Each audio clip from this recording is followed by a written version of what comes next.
Сәлеметсіздер. ASP.NET Core MVC-де сайт жасау курсымызды жалғастырамыз. Біз алдыңғы сабағымызда layout туралы айтқанбыз. Layout негізгі осы сайттың бір құрылымын, көп қолданылатын бөліктерін біз бір layout-тың ішінде сақтап, басқа actionдердің ішінде соны пайдалану. Яғни біз кейінгі кезінде осы өзгертулер болған жағдайда тек қана осы layout-ты өзгертетін боламыз. Бұл енді өте қолайлы. Енді бұл сабағымызда яғни осы layout-тың сыртындағы, біз мына actionның ішінде тұрып, сыртындағы қалай өзгертеміз, сыртындағы мысалы мына CSS-тарын қалай өзгертеміз, немесе қалай JavaScript код қоса аламыз, сол туралы болмақшы. Мысалы, егер біз мынада jQuery-ді қолданған болсақ, істеп көрейік scripts live дегеннің ішінде jQuery деген ішінде jQuery бар. Енді jQuery қолданып көргендер біледі. Біз енді барып мына артиклдің ішіне бір басқа бет, мына басқа индекс CSS-HTML дегеннің ішіне біз бір scripts содан кейін болсам бір jQuery-дің jQuery қолданайық. Мысалы бірінші jQuery қолдану үшін біз бірінші мында доллар белгісі арқылы жазамыз.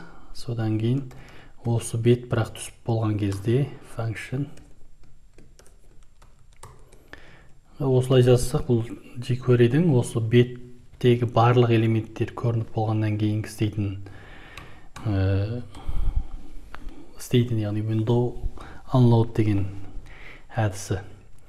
Енді осының ішіне жазамыз. Не жазамыз дегенде біз осының ішінде былай жазайық, осының ішіндегі h1 деген. Мына h1 деген элементтің қанша бар екенін көрсетейік.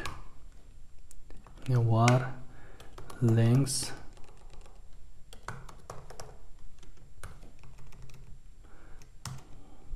содан кейін бар жерге alert деп біз көрейік. Length. Яғни осы жалпы сайттағы h1 дегеннен қанша бар екенін көрсетейік дедік біз.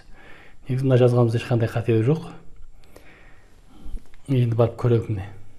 Сақтағаннан кейін жаңаласақ болғаны. Міне көрінді, ешқандай шықпады. Енді біз мына сайттың оң жағын бас, мына inspect дегенді ашып көрейік. Содан кейін барып мына жерде console дегенге қарасақ, міне қателік шығып тұр. Мына JavaScript-тің қателігін осылай консолдың ішінен көреміз, міне. Мына доллар белгісі is not defined дейді. Яғни бұны jQuery қолданғандар біледі. Жалпы jQuery жоқ деп отыр.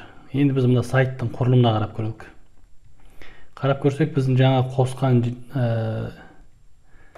скриптіміз мынаның ішінде міне тұр. Жоғары жағында тұр міне. Ал бұл jQuery осының астында. Мына jQuery-ден бұрын қосылған себепті мына жерде jQuery жоқ деп көрсетеді. Мына сайт жоғарыдан төмен қарай атқарады сайттың программасы. Сол кезде мынаның астында келсе бұл дұрыс болушы еді. Ал енді мынадай жағдайда қалай істейміз дегенде біз бірінші layout-тың ішіне осы біздің actionның ішінде жазылған скриптар келетін тоқтайтын бір белгі тастап кетуіміз керек. Яғни render section деп. Render section. Бұл да бір әдіс. Міне, екі тал параметр бар.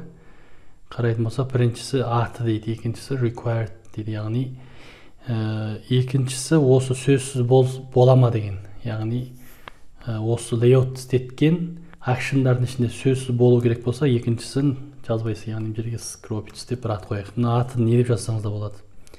Екінші параметр жазбасаңыз да болады. Жазбасаңыз ол сөзсіз болу керек. Енді біз жазбай көрдік мына жерде, тек қана render section дедік. Сіз мына былай түсінсеңіз болады, біз мұнараға бір ор қазып кеттік. Осы орға кейін мұнара жерден жазған мазмұнымыз келеді. Яғни мына атпен ұқсас мазмұн. Мен мынаны көшірдім. Енді бұл қайсы орға түсетін болса, соны белгілеуіміз керек. Section. Міне, енді барып біздің Word'ды жабатын мазмұн міне section дедік. Енді мынаны апарып осының ішіне жазайық міне. Қараңыз. Яғни біз layout'тың ішінде бір белгі тастап кеттік. Осы орынға scropit деген section келеді дедік. Сосын scropit деген section'ді біз мұнарадан белгіледік міне. Бұл осы layout'ты қолданған кезде scropit деген section'ді көретін болса, соны алып барып мына жерге кіргізеді. Осының орнына қояды. Енді барып біз мынаны сақтайық, жаңалап көрейік. Міне, қараңыз, мынау бірінші alert деген шықты, дұрыс шықты міне 1 деп. Екіншісі мынаны қарап көрейік міне. Біздің бағанағы жазған міне жерге келіп отыр міне. Біз негізінде мынаны action'ның ішінде жаздық. Міне action'ның ішінде жаздық. Бірақ бұл қазір ең соңында мына орында көрініп тұр, осының орында көрініп тұр. Біз осылай бір орын белгілеп кете аламыз. Енді бұны тағы да article деген жерге барып көрейік не. Home article деген action'ге барайық. Бұл қателік шықты міне. Render section scropit деген жоқ дейді. Яғни біз сөз мына article'дің ішіне де жазуымыз керек section. Бірақ біз article'дің ішінде қажеті жоқ, ондай бізге JavaScript қолданбайтын болсақ, онда біз мына жерде render section дегеннен кейін екінші параметрін false десек болғаны. Содан кейін барып жаңалап көрейік. Міне, біз қолданатын кезде ғана, қолданатын action'дердің ішінде ғана осы section деп қосамыз, қалғандарына жазбай қойсақ та болады. Сол кезде осы арада дұрыс көріне береді. Бұл енді section.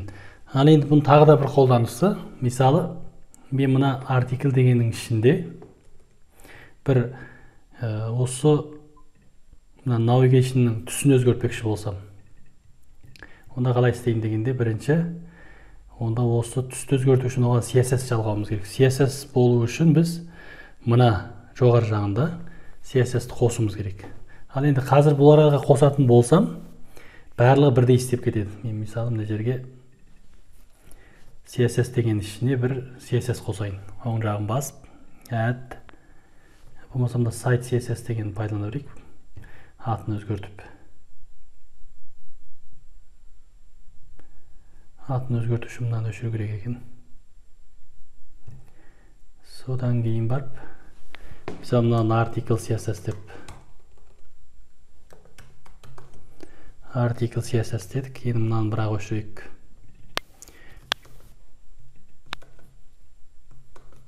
Жойдық. Енді барып, мен осы CSS-ті егер мына араға қосатын болсам, link, әшайып, CSS, article CSS десем, бұл бәріне бірдей істеп кетеді. Сөз мына real style sheet деген жазу керек.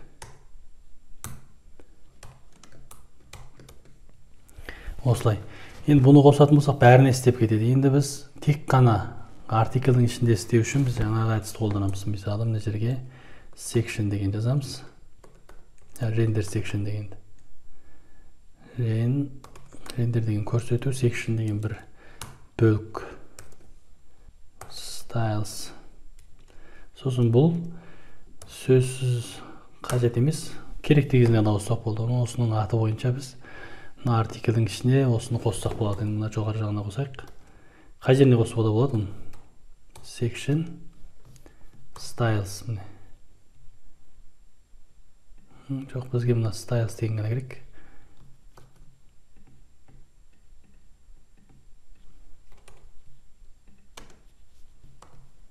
Styles. Осылай жазып, section styles. Енді осының ішіне барып жаңағы нені жазуға болады. Біздің article CSS жазсақ болады.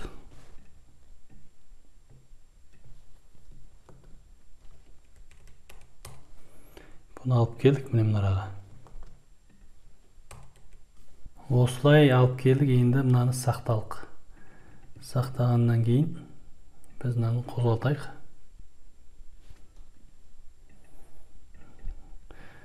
Міне мынау бағана индекстегі JavaScript'іміз дұрыс деп тұр. Енді біз артиклға баралық. Мына жерде барудан бұрын біз мынаны ашып алалық. Inspect дегенді.